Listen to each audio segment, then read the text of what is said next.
Good evening and thank you for joining us. The administrator of the Thunder Bay Police Services Board will soon relinquish his sole voting power as board members are set to regain their voting rights next month. The Ontario Civilian Police Commission appointed Malcolm Mercer last spring to oversee the board through a turbulent time. Also today, a new chair and vice chair were appointed. Mitchell Ringos was at today's meeting and brings us the details. Denise Baxter and Karen Machado have been appointed as vice chair and chair of the Thunder Bay Police Services Board, just as voting rights are being returned to the board members on July 1st. According to Machado, she was approached by Mercer asking if she was interested in becoming chair and says there was consensus among the board members that she take on the role. I think I do have the skill sets necessary. The team itself, the board, is very positive.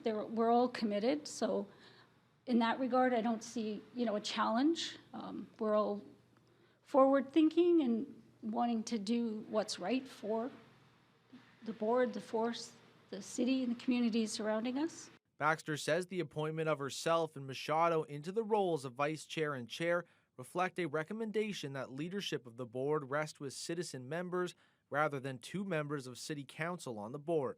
Right now, there's only two community members on the board, and so when I agreed to join this particular board, I knew that there would be a time to step up. And I think as a leader, in my particular world that I walk in, there is a time when you just have to step into those positions, and it's not always maybe fun or convenient, but it's necessary, and so that is why I said yes.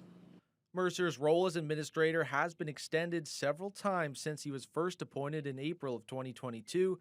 Machado and Baxter say the board members are ready to once again have the right to vote, but both say even though Mercer held the sole vote for more than a year, there was always consensus around the table. So although we don't formally vote, he asks, do we agree, and we have open dialogue about it. So I do believe it is stabilized. Our discussions are really built around consensus, and so we have those opportunities to dialogue, to listen to each other, to hear different points of view, and to come to a space where we've all had a thorough discussion before we make a decision. So I don't see that changing, actually. Mercer will continue to have a vote until a fifth board member is appointed, at which point he's expected to stay on as an advisor until March of 2024. Mitchell Ringos, TBT News.